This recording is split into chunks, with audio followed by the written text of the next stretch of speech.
Bonjour, comme promis, je vous reviens après 2 semaines.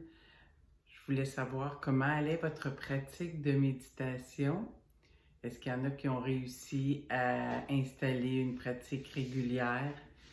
Si certaines d'entre vous sont habituées, peut-être vous faites tous les jours un 15 à 20 minutes, mais ça n'a pas besoin d'être aussi long quand on commence. Ça peut être un 5 minutes tous les jours.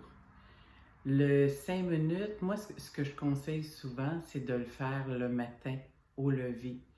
Parce que après ça, on se dit, ah, je vais le faire à l'heure du dîner, mais l'heure du dîner arrive, ah, je vais le faire plus tard, puis finalement, on arrive le soir, puis là, on est fatigué, puis on se dit, ah, demain. Donc, quand vous commencez par la méditation, vous, ben, vous ne l'oubliez pas. Vous la faites dès le départ et vous allez en bénéficier toute la journée. Et je vous dis seulement si vous hésitez à faire des longues périodes, et c'est bien normal au début, juste 5 minutes, puis observez votre journée après ça. Qu'est-ce que je voulais vous parler aussi? Ben, je vous suggère que quand vous faites cette méditation-là du matin, de prendre le temps de vous lever quand même, puis de vous retrouver assis, puis de faire les 4 points de base comme on a parlé, puis après ça, faire votre méditation. Fait, donnez-moi des nouvelles, comment ça a été pour vous les 2 dernières semaines.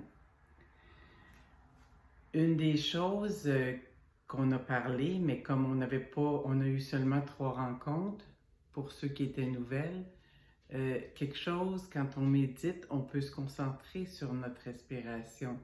Ce que j'aime bien faire, c'est même dans la journée, sans méditer, c'est d'observer ma respiration. Est-ce que j'ai une respiration superficielle? Souvent, c'est ça qui arrive quand on est stressé, ou ma respiration est normale.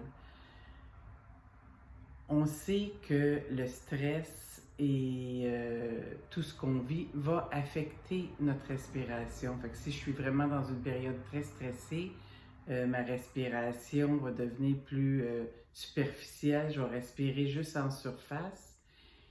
Et c'est ce que le stress fait souvent. Mais ce qu'on pense moins, c'est que si consciemment je respire profondément, mais je vais avoir aussi un effet sur mon stress et mes émotions.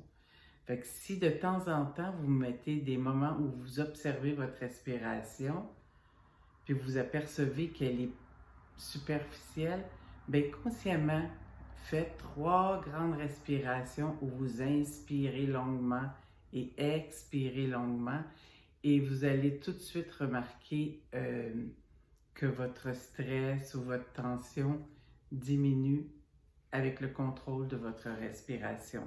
C'est un bon truc pour se calmer quand on est des périodes un peu plus stressées. Il y a l'outil qu'on a vu aussi de la carte de vie que je vais remettre ici sous la vidéo. Nancy ne l'avait pas eu. Donc, je ne sais pas si vous avez pensé, quand il y a des choses plus difficiles qui arrivent, à utiliser la carte de vie. Juste un petit rappel, la carte de vie, mettons, je viens de passer un moment très difficile, je suis en colère. Bien, je peux placer ma colère sous mes mains. Fait que je mets ma colère sous mes mains, puis avec mes mains, je forme un triangle que je dirige vers la colère et je demande la guérison et la transmutation de cette colère doucement et harmonieusement, non selon ma volonté, mais selon la volonté de la conscience universelle. Je referme mes mains, je fais un petit signe de fermeture, une petite croix, un petit triangle, et je laisse aller. Et je laisse l'énergie faire ce qu'elle a à faire. Fait que ça, c'est un outil très intéressant quand des fois on vit des choses plus difficiles. Ça peut être aussi un rêve que vous avez fait puis vous ne comprenez pas ce qui s'est passé. Vous pouvez le faire sur un rêve.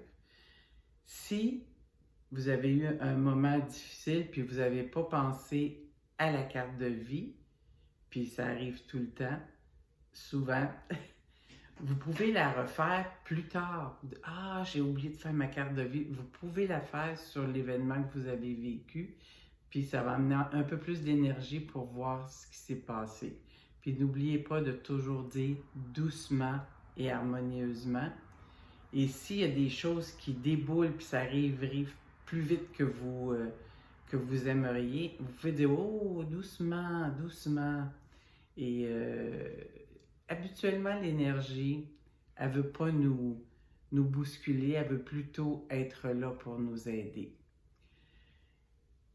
La dernière chose, je pense que Ginette m'avait demandé de mettre la musique, le lien de la musique. Fait que je vais vous envoyer c'est quoi j'avais fait entendre lorsqu'on a médité la dernière fois. Fait que là-dessus, je vous laisse et si vous avez des questions ou des commentaires ou s'il y a quelque chose que dans votre pratique vous avez de la difficulté, ben n'hésitez pas à m'écrire puis je vais vous répondre avec grand plaisir. Fait que je vous souhaite une très belle méditation pour les prochains jours. Puis j'essaie de revenir régulièrement vous parler et voir comment ça va avec vous. Je vous souhaite une bonne semaine. À bientôt.